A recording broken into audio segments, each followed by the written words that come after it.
Good evening, everybody, and welcome to Colledge Facebook Live, a series dedicated to bringing parents and families better information about higher education and better access to college admissions. I'm Kelsey Terosian. I'm the admissions manager at Colledge, and we are absolutely thrilled to welcome you tonight as we discuss how STEM admissions works with Peter Osgood, who is the director of admission for Harvey College and a true admissions veteran. For anybody joining us tonight who doesn't know us yet, Colledge is a private college admissions advisory group. We're a team of experienced admissions professionals that works closely with students and with their families anywhere on their path to higher education. Our work helps students to identify and apply to best fit colleges, and it really ignites their deeper potential along the way when they're still in high school. A couple of little housekeeping notes before we have our panelists join us here.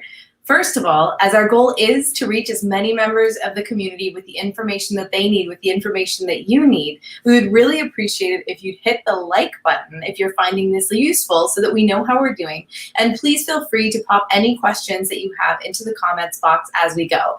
We always save time for questions at the end. It's often when some of the best material comes out, and I want to encourage each and every one of you to ask anything that comes up, because I can almost guarantee you that if you're wondering, you're probably not the only one.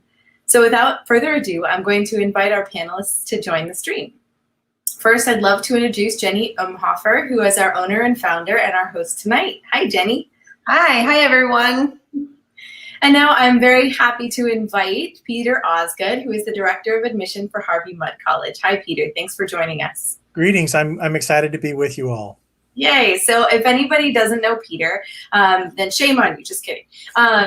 He has a total of more than 35 years of admission experience, all in Claremont.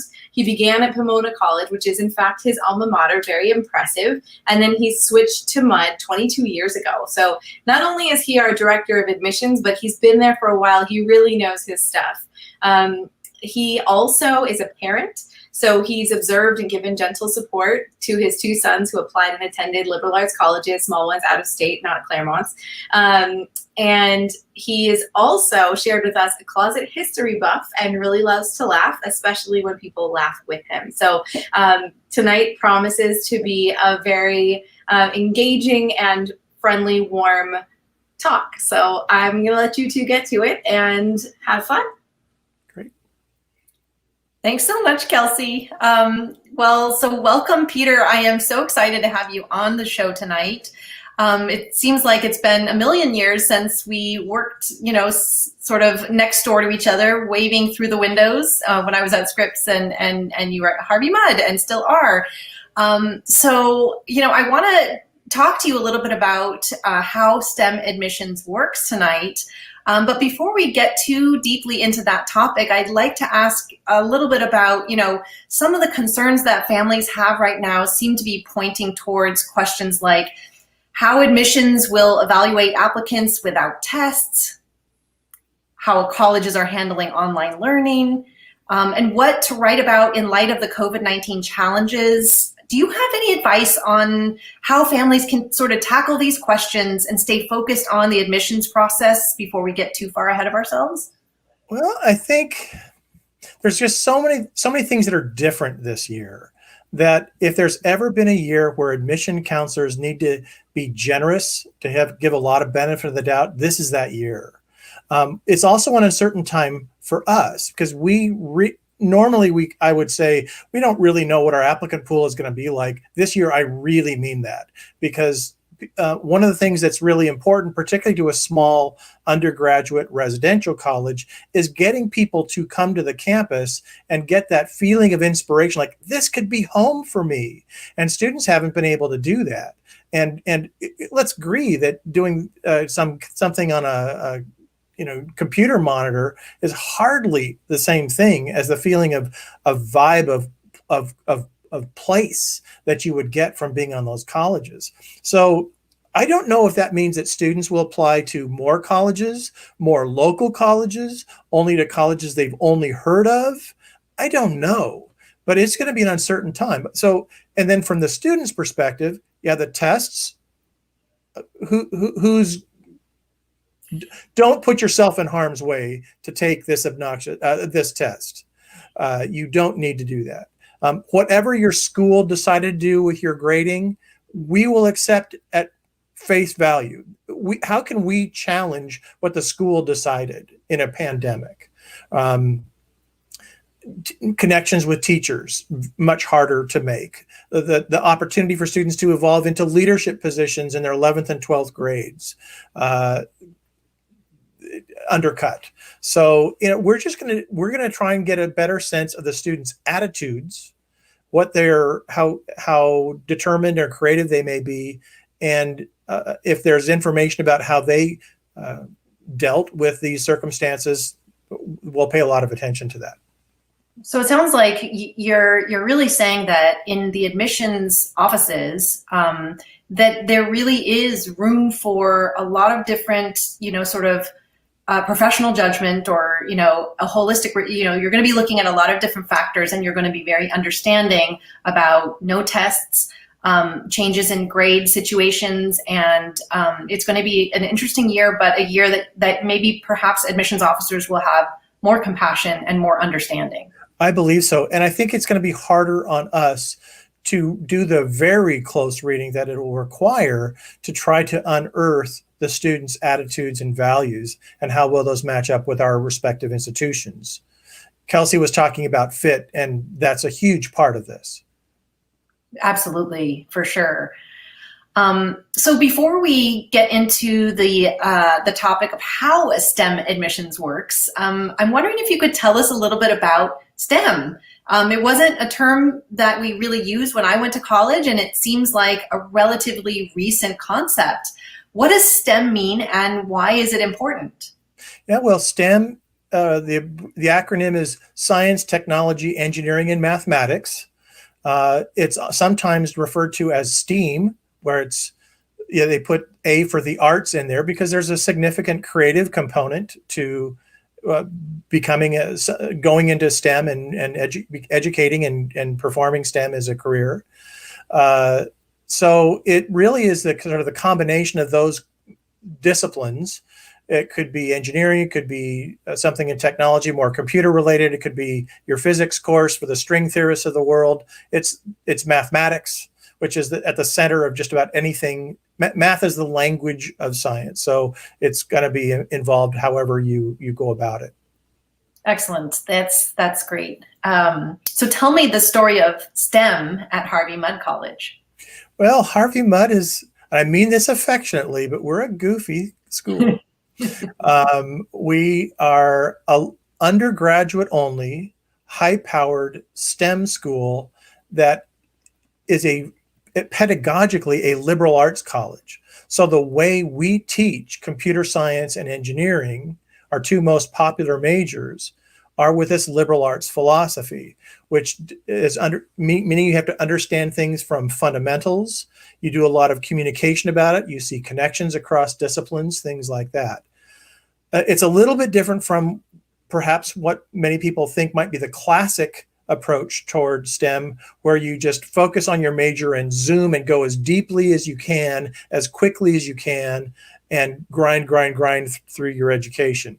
But our belief is that this also has to involve society, individuals, and STEM is almost irrelevant, and it's certainly irresponsible if it doesn't take in mind the human condition. Very well said. I really appreciate that explanation. So let's talk about STEM admissions. How is it different from other university or maybe general liberal arts admissions? Well, it's not terribly different. I think it's much the same process. The language might be just a little bit different. There are certain courses that we anticipate the student will have taken in preparation for a STEM program. I mentioned that math is going to be central to what you're doing.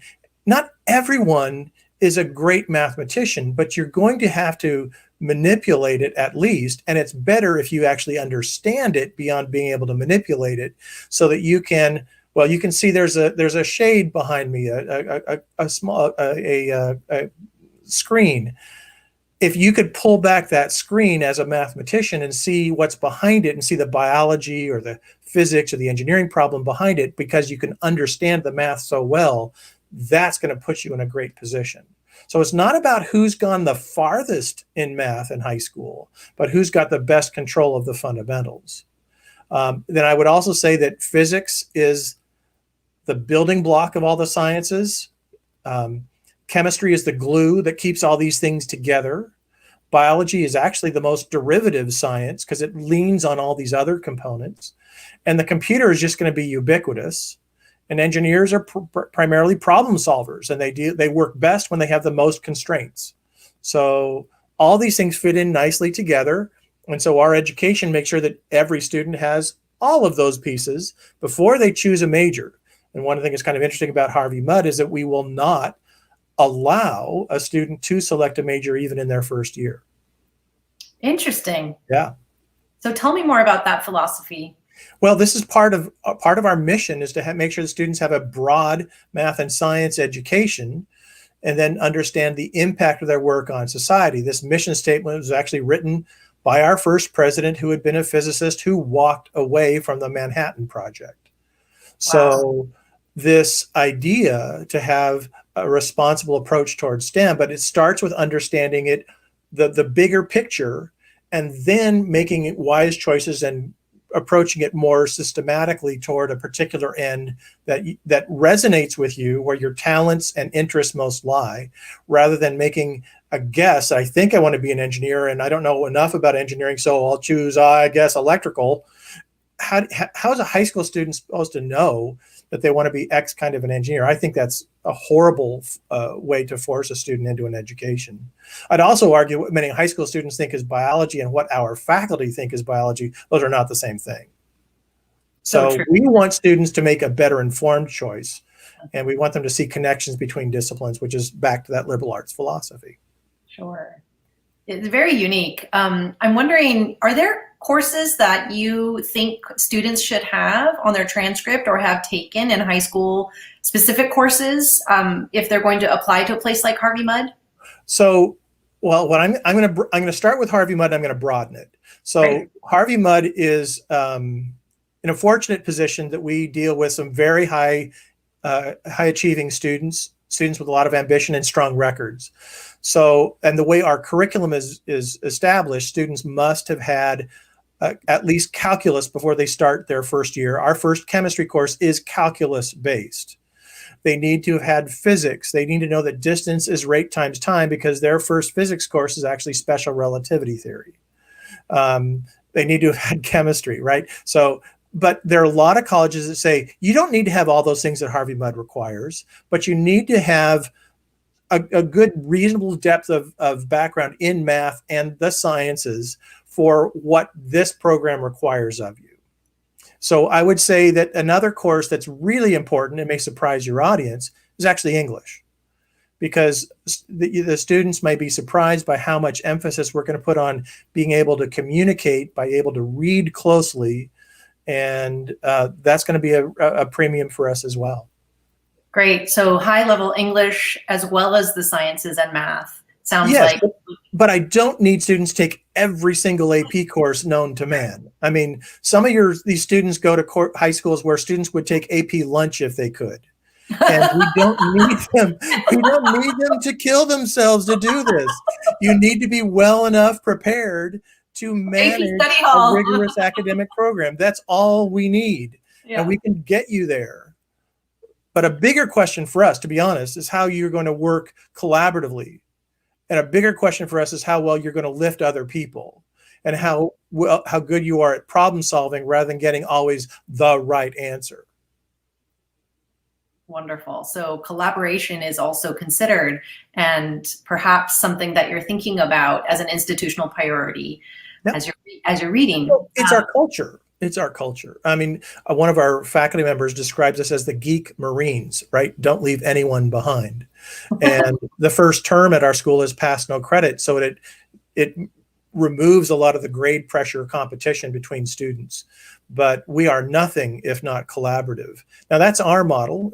And some schools, I mean, there are some places where the learning process is far more competitive, and you have to mind your grades. And I don't like that. We're not built that way. Great. So it sounds like you're really interested in students who have evidence of passion, not only in the classroom and within the school environment, but outside of the classroom as well. And if I can add one other thing. Yes. I would think collaboration in college is probably pretty different from what it is in high school, because if it's a really good student, collaboration in high school often means that one student did the work and other people got credit for it. And that can't fly. Interesting. Yeah, that's so true. I hear that so much from our students, that they toe the line for the other students in a project. So yeah, so that's interesting. I want to just pause for a second and talk a little bit about something called holistic review. If you're a senior right now or a parent of a senior, you've probably heard this term a lot. And I just want to make sure that everyone who's listening and tuning in right now understands a little bit more of what that means. So in my best definition, and Peter will expand on this for Harvey Mudd, but it's essentially, for those of you who are unfamiliar, holistic review describes the process by which admissions officers aim to look at the whole student as represented by every part of the application packet, painting a picture of who the student might be and recognizing that students are way more, in fact, than their GPA and test scores. So as a reader, it means looking at each part of the application packet contextually rather than as disparate parts. That's correct. Yep. And that's confusing to some people who expect that the numbers matter more than anything else. The numbers, particularly at a selective school, only keep the conversation going, but they don't distinguish between students very well. It is extremely hard to stand out on academic measures at our college. There's plenty of other students who are at least as smart as you are. And are we going to nitpick to say this student took this extra course than somebody else, or this student has an iota higher, GPA or something? That's not how it's going to work out in college. So I won't even get started on the tests and what they predict. Right. They don't help us a whole lot, given what our curriculum asks of people. You and many others, it sounds like. So, Peter, can you talk a little bit about the holistic admission process at Harvey Mudd College? Yeah, so we read the applications really carefully. We read them in teams, actually. And this is a process that several colleges have adopted to promote a student, once the file has been read, to promote the case to a committee process or some other process where there's more investigation. And it's almost like you start with this big group and you're going to, chisel away at it to get the size of the number of students that you can possibly admit, because you don't want to over enroll or under enroll, right?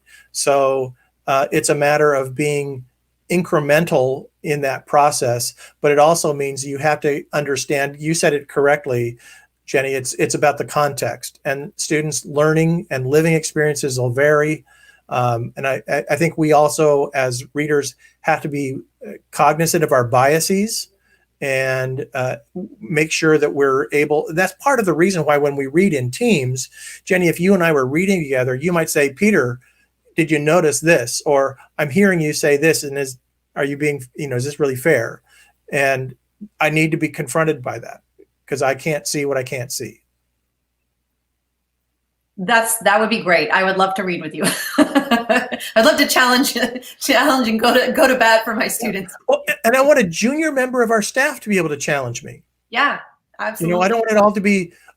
There's a thing in this process called decision fatigue. It is tough to constantly be making these valuations, and it's not fair given the grave disparities between high schools and things like grades and testing and things like that, and who has access to use some supposedly objective marker to determine who gets in and who doesn't. And if you look at the history of something like an SAT,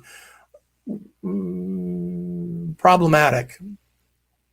Well, it's certainly on the chopping block in many cases, so we'll see. Time will tell. Time It will will tell. be interesting 3 years from Yes. now. People are still Right. using the SAT. Yeah. We'll have you on the live session. Or ACT. Yeah. Yeah. Very real. So as a former admissions officer for Caltech myself, I can vouch for a very I like Caltech. I like them a lot. For a different admissions process for STEM-focused applicant. Oftentimes I would see evidence that a student has gone way above and beyond their high school curriculum with math and science, maybe taking a community college class or college class, if possible. Sometimes, they might have some other types of things, STEM things, focused activities that they might do as well. Can you talk a little bit about some of those other things that students do when you're reading, you notice students doing when you're reading applications at Harvey Mudd? Sure. So yeah, all those things might apply, but let's be realistic here. It tends to be the students who are already in a pretty advantaged position to be able to take advantage of those. But yeah, there's some students who have either created things of their own accord. They're tinkerers. They like, their parents have been generous with their garage or kitchen sink or something, or their rooms. They're tricked out. I've seen some students make some pretty amazing things in my career. Some of it may be summer programs, emailing a number of faculty in the local area to see if they can piggyback onto research programs or internships. All that's great. And it largely increases a student's exposure, perhaps commitment to a particular field. They're more confident in their abilities and what they might be getting into. So I think all those are great things for a student. But does that mean that student has an advantage in our selection process? I don't want it to be. Because I can make a strong case, at least for my institution, for a student who has a strong academic preparation for our school based on their courses and their marks, but their main interests are with debate or Model UN or dance. And that fulfills another important part, at least of our college, where we want students to have this strong human connection element. And they're making a strong case with their academic work. I'm good to go there. They can succeed at Mudd. Let's go. Fantastic. So dance and Model UN, those are just fine. And not to pick on them, but they could be I don't know, a musician, an athlete, a community servant of some sort. They could be. We had a student from Wisconsin who was a log roller, for gosh sakes. I mean, that's wow. What's cool, Yeah. But you do want students that are pretty interested in studying STEM. Yeah. And interesting people, because we're a residential college. You want them to learn from each other. Absolutely. Sure. Can you offer, Peter, any examples of applicants that really stood out to you this past year? Yeah, I'm trying to think of this, how I can do this without names. I usually find the students I'm most attracted to are students who usually make opportunity for other people. Mm-hmm. I think that tends to be a commonality that gets me really excited. Or students who've shown a significant amount of resilience. They've faced some disappointment, some setbacks along the way, and they've really, really risen. It's those kinds of things, and that's a nature of the kind of school I work in, where that, I will say there have been things that students have created as well that have been tremendously clever, borderline legal. And I'm teasing, but there's some very creative people. And if they have access to toys. I know who you're talking about. Yes. I'll just say I've seen some things. Okay. I won't tell. I know exactly what you're talking about. Those students, they are so wicked smart and so capable of getting in there and really, thinking creatively about a system or a wiring or an object. Here's the secret of it. When they're in high school, they don't know how good they are yet. They haven't really been pushed yet. So some of these students are thinking like, I'm just, it's very easy for a student to be self-conscious and say, oh, I'm just an average or above average student. I'm not that great. Like, you haven't really been pushed yet. You don't know what you're capable of doing. And we often see students. So this is the other side of this. And this is a big problem. I'm going to start a whole other tangent of the conversation with apologies and taking over the interview. But one of the things that distresses me is that there's a disequilibrium in who thinks they can be a STEM person. I bet you, Jenny, if I had you close your eyes and had you imagine a mathematician working on a proof, the person you'd imagine would be a male. I think most of the audience would do that too. So there's already some societal messages about who can and can't do this stuff. And we are marinated in those kinds of messages. It also goes to who has resources. The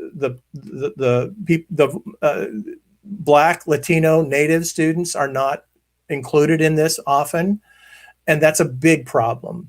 But my point is that a high school student doesn't know yet what they are capable of doing. So when we're reading applications, we're also looking for unfinished products. We're looking for potential. And if their enthusiasm is there, if their drive is there, if they can communicate and be resourceful, and if they're reasonably smart, we can take them on quite a journey. Wonderful. That's very well said. Thank you so much, Peter. I can't help but ask about how COVID-19 challenges have changed the interview and the admissions process at Harvey Mudd. If you don't mind talking a little bit about the interview. So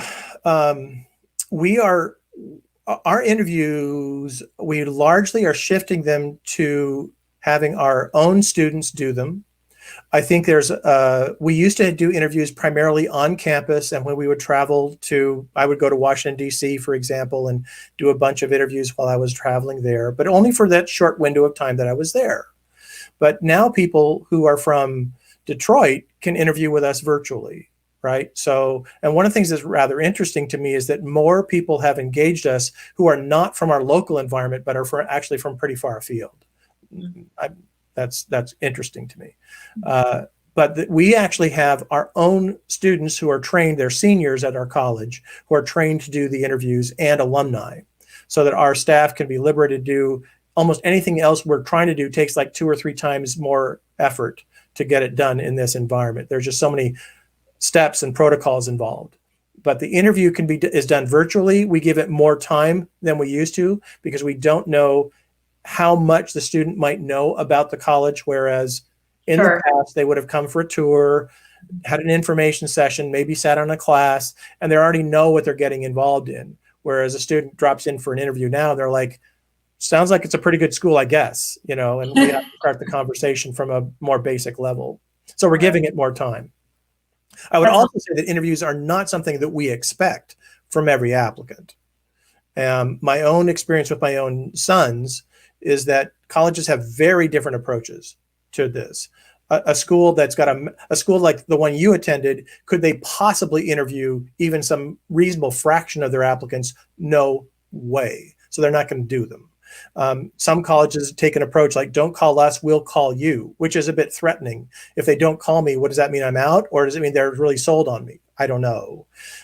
What we do, and what many smaller residential colleges would do, is try to have the interview conducted before the student applies, so that when the application deadline passes, we can focus on reading the application without having to wait for new information to come in. Mm-hmm. And, I think maybe some students might be wondering, what are you looking for in an interview? What would you... I want to find out more about the students' motivations, how they deal with things like ambiguity, what happens when the class is too easy, too hard, what relationships have evolved, what things they're committed to, what things get them excited. It's those kinds of things. It's not a set. So our conversation, if we're doing an interview, whatever you'd answer to me, if I posed a question, that's going to drive that conversation for the next bit of time. We're just going to go on what your interests are, and we're going to explore them. So it sounds like it's really an opportunity to get to know Harvey Mudd, and for a student to express themselves, their their background, their history, and what it is that they're interested in doing, maybe in terms of STEM, but maybe in otherwise. Absolutely. Yep. It's a shared conversation. Yep. Great. And so I'd love to hear a little bit about, in the same vein, the supplemental essays that you require at Harvey Mudd. What would you say are the top 3 things that you'd like to read about in the Harvey Mudd supplemental essays? So I think you're referring to the question like, why are you applying to my college? Yes. I don't need students to recite our view book to us. I'll say that. A lot of students just they look at information and they sometimes identify really kind of specific and borderline obscure things to write about. I'm more interested about their kind of the feeling they get from the institution and what they're looking forward to in finding a new home. And how we could be that home for them. And I'd have no illusions that we're the only school that could be that home for them. That's really foolish of me and more than a little arrogant. But there are some qualities that we have that we think are really important to our college's experience. And we're looking for some recognition that the student sees what they're getting into and is actively choosing that. And perhaps going back to some of your earlier comments about collaboration, obviously evidence of why already why they're interested in these areas and, how they could see themselves at Harvey Mudd. And as you described, students who go that extra step and go deeper, some of that comes through, that passion, that drive, that curiosity. Our faculty are extremely excited about teaching students who will help drive a class because their questions help elevate the level of discussion. So we're looking for students with some sense of spark intellectually. That's good to have, and especially in small classes. Great advice, Peter. Thank you. So I want to kind of wrap things up, and I'm wondering if you have some words of wisdom that you feel all applicants should know, even beyond Harvey Mudd, during this time. What advice would you give to all of the seniors out there who, regarding their essays and their applications? I would say try to be as genuine and reflective as you can be in this process.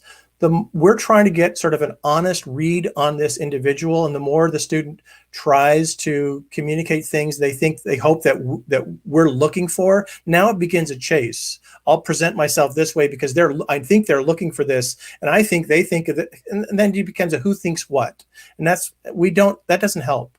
So I think the more genuine the story is, the easier it is to digest.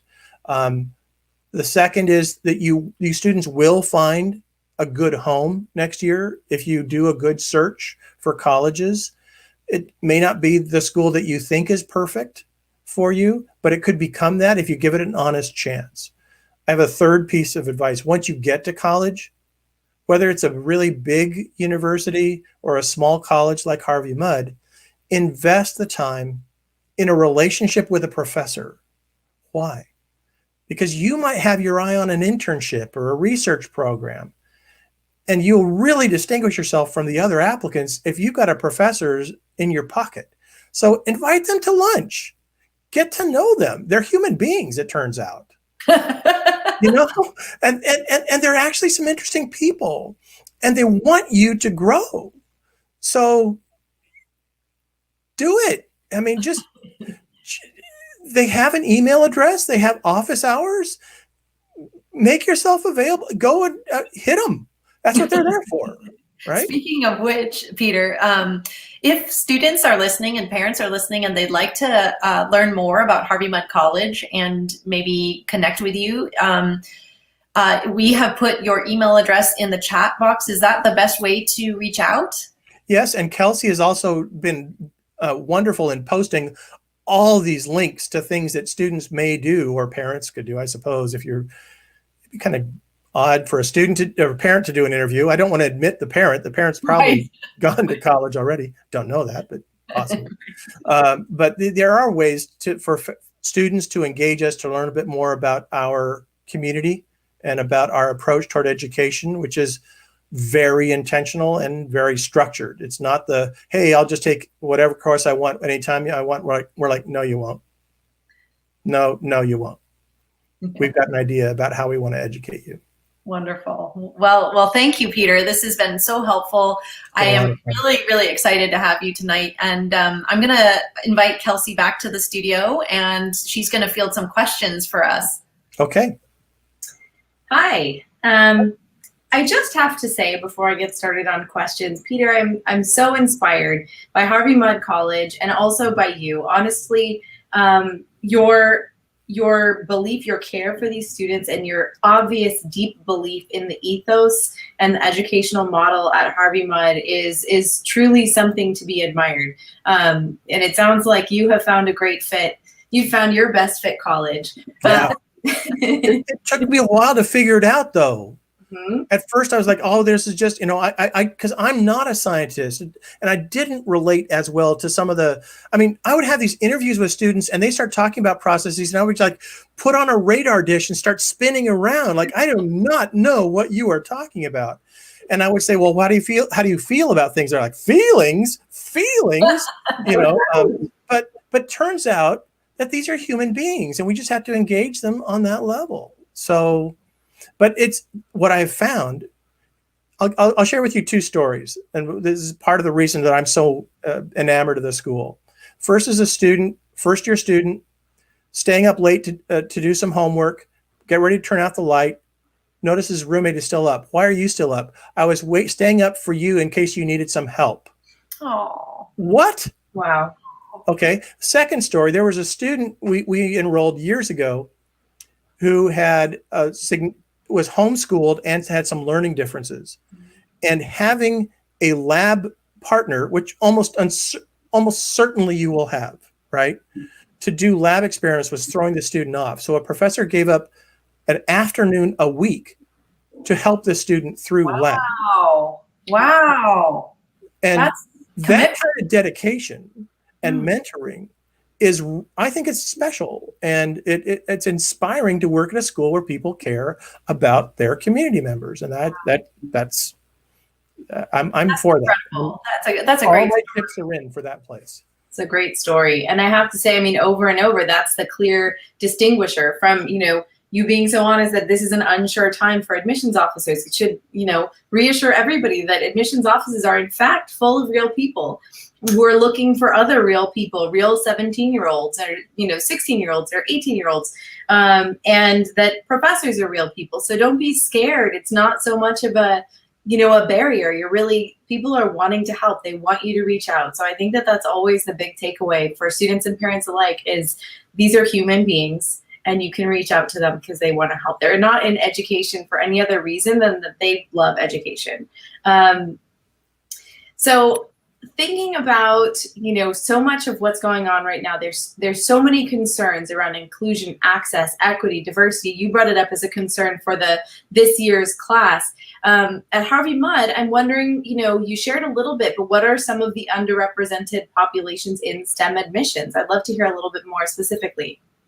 Like, are you talking about STEM programming, or are you talking about the individuals involved? No. I mean, the people who you get as applicants. Okay. So this is where those societal messages come into play. I have had so our college is deeply infused with students who are suffering the imposter syndrome. I will admit that I have that. I've heard our president talk about the imposter syndrome. We all think we're a step away from the posse finding out about us. And that's a good driver for people to keep going, but it's also creates stress. And so how that plays out in terms of admission, and I can identify several conversations with students, particularly with women, but not only. And I think for a student from ethnically underrepresented background, it's much the same, a different version of it, but it's similar in these respects. There are some students who would say, yeah, I have, in the past, I would have these test scores and these courses and these grades. I should be a good candidate for them, without understanding really what they're getting into with Harvey Mudd. if I were saying that for some of the women applicants, unless I have these courses and grades and test scores, and unless I'm this kind of a person and also have this and one, and it'd be like a list of like 8 things, unless every single one is checked off. Oh, I won't be a good applicant. I won't even apply. And I'm like, please apply. I've had students say, I don't know why I was admitted to this school. I said, who do you want me to admit? Are you kidding me? Did you look at anything at your high school record and what you had done? Not only in terms of accomplishment, but with other people? Are you kidding me? Of course I'm going to admit you. It's just been hard, and you think you're not capable because this is hard stuff. We're going to try and push you. We think that is part of what college is like. But have some faith in our choice, and we can bring you along. That's wonderful. Are there any particular initiatives at Harvey Mudd to reach the underserved population? Yeah, I would say I'm looking back at my career at Mudd when we began. So you students know that you, at some point, if you're a senior, probably October last year, you took the PSAT, and colleges can gain access to your information. That's why you received all this crap materials in the mail. And so how do we get those names? And when we decide to purchase those names, our purchasing decisions are significantly different. They're almost probably 160 degrees different from when I began at Mudd, where we were looking for students when I began who have these kind of marks, and as long as they're good, we want to chase them down. And now it's like, who is not included in these conversations? And those are the students that we're trying to chase down. Great. So then we have initiatives for get students to connect with us, a lot more assertive contacting of students, reaching out with community-based organizations, visiting schools that are not always the ones sending large numbers of students to STEM institutions. We're looking for those gems that are hidden from us, and we're working hard to find them. Amazing. So I think the message is just to try for students. If you're interested in STEM, if you're interested in Harvey Mudd, you're not the one making the decision. So just go for it. Just try. Yep. So I'm wondering if you can share a little bit. You know, I hear a lot of parents mainly who are concerned about liberal arts degrees, and, you know, oh, you're not going to get a job with a liberal arts degree. And never. And one of the things that I'm hearing is that with the value of communication and the human element and collaboration, these are all job skills. These are all skills you actually need to interact with other humans. And it sounds to me like maybe you're even more employable if you study STEM at a liberal arts school. And I'm wondering if you have 2 cents you could add to why that question. Why would you study STEM at a liberal arts school? So I think there's several answers to this, but one is that it depends on what kind of job you're looking at. I think there could be, I don't think there is necessarily, but there could be an advantage in someone who has an education that prepares them for a particular first job out of college. And the liberal arts approach does not necessarily do that. But 4 years down the line, 5 years down the line, your problem-solving acumen, your ability to communicate, your ability to be resourceful will come into play and will push you far beyond a lot of others. Mm-hmm. The second part of the answer is that a lot of people underestimate that liberal arts colleges are liberal arts and sciences institutions, and they have a much stronger track record of preparing students for further study in STEM than, in fact, a lot of the big comprehensive universities do. Why is that? Because the students get such great mentoring. Who can get involved in research at an undergraduate school? Only undergraduates. There are 0 postdocs or graduate students. So that means the faculty have to bring these people along and say, I have faith in you. Are you willing to work hard and stay with me with my faith in you? If the answer is yes, we're going to go somewhere.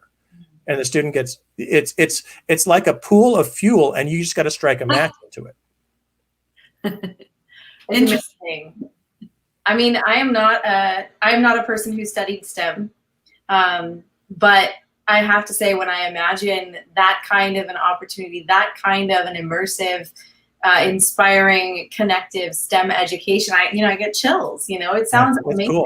Truly inspiring. I've talked with a couple of faculty members where the students were doing research in their labs over the summer, and they went to do a poster conference. They went to a conference where they had to present, and our students were the only undergraduates at that conference. It was a graduate school conference. Wow. And our students are like, yeah, no, but I got my stuff. I know what I'm doing. Wow. So I have one question from a viewer that just came in, wondering if you have any tips for transfer applicants.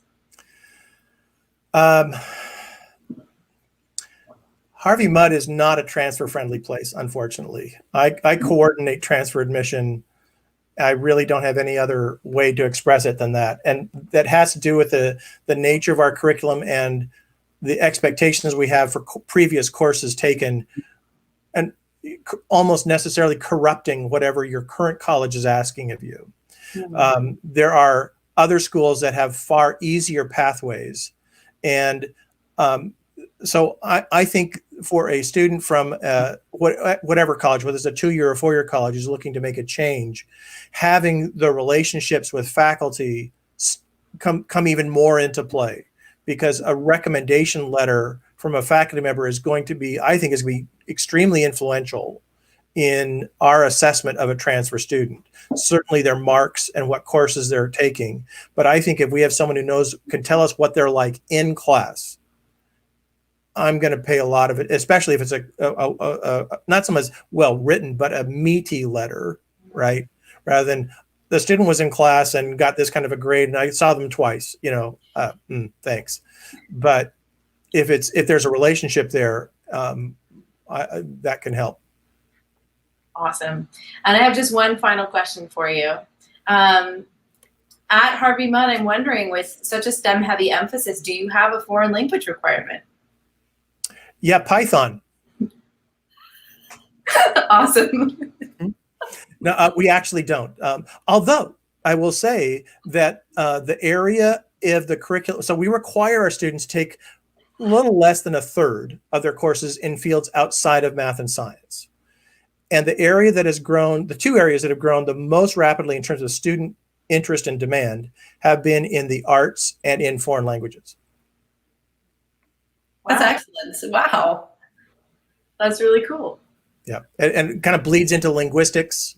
And then you can get the math and the computer involved if you want to. And yeah, who knows? Yeah, and at Harvey Mudd College, you can cross-register and take classes at the other college.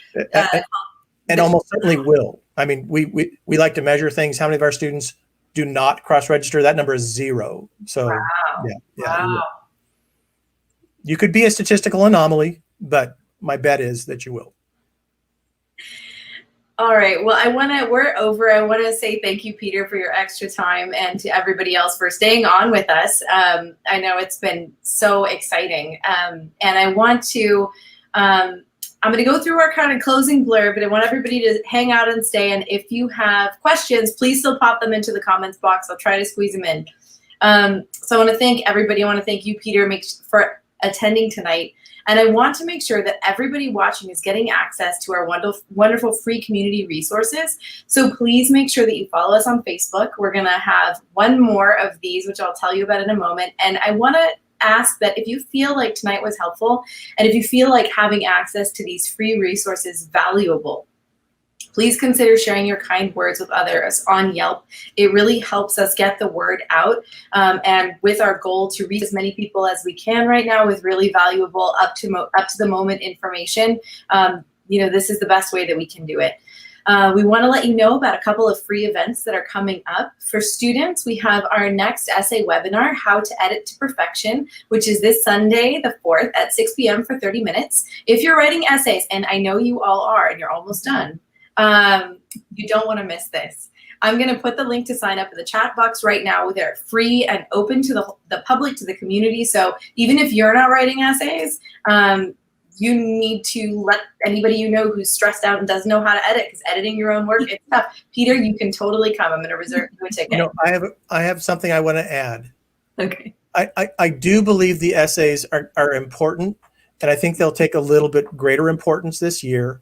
but I think a lot of students put a lot of pressure on themselves to write the perfect essay. Right. And it doesn't move the needle enough, really, that you have to think your whole life is passing before your eyes to write a perfect essay. You don't. You just need to think of it as this is the baseball playoffs. Keep the ball in play. You don't have to hit a home run. Just keep it. So maybe we should have named our webinar How to Edit to Good Enough. Yeah. Yeah, that was what you mentioned earlier. It's all about authenticity, right? Students often think it has to be like, written by, I don't know, some amazing author. Like it has to be perfect and smooth and everything. And the reality is we're looking for authenticity and we're looking for who you are, your voice. For all of those who've been following along with our Live with Colledge series, our final broadcast this season is coming up on Thursday the 15th at 6 p.m. It's going to be with American University's Regional Assistant Director of Admissions, Jeremiah Rakowski. We're very excited about this one. We're going to be focusing on different elements of leadership and demonstrated interest and how they work within holistic review. I'm going to pop the link to sign up for that and all of the information that you need into the comments box. And also, for anyone who would like to watch any of our previous talks, you can find the archives on this page, on this link that I'm popping in right now, including talks with Pomona College, with UCLA, with Boulder, with University of Oregon. So there's a huge variety. I would highly recommend that you go look and that you should feel free to share with your friends and community. I'm going to put Peter's email address in the comments box one more time. I know that he has been so generous to share that if you want more information about HMC or you want to connect directly, this is a great way to do it. So go ahead and reach out to him. And I want to also say that as a group trying to reach as many families, as many students as we possibly can, I want to thank you for joining us, Peter. And I want to thank you for sharing your care for these students, your care for this process, and your experience, your wealth of knowledge and understanding, and letting us see through your eyes for the evening. I also want to let anybody watching know that, if you feel a little overwhelmed, if you feel stressed out, if you feel like you need more information, even if you just want to talk, the first step with us is to call for a free phone consultation. And honestly, we would be more than happy to talk to you about your specific circumstances, what to think about. Even just knowing what to think about, knowing what you don't know, it can be hugely helpful. And then after that, if you want more help, great, let us know. If not, great. We just want to help. We want to help as many people as we can. So I'm going to go ahead and pop the link to reach out to us in the comments box below. And I want to encourage everybody to please not hesitate to ask for help in general. Wonderful. Thank you so much. Thank you, Kelsey, for co-hosting this live session with me with Harvey Mudd College. And thank you to Peter Osgood, Director of Admission for Harvey Mudd, for sharing your wisdom and really giving us more insight into STEM admissions and how it works. Loved it. I have one last piece. I can't stop. I have a son who was, when he was a high school senior, visiting colleges. We visited this one college, which had been really high in his choice list years before. It had fallen off.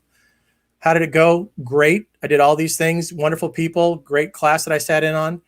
Where does this college stack up in your choices? No, I don't think I'm going to apply here. What?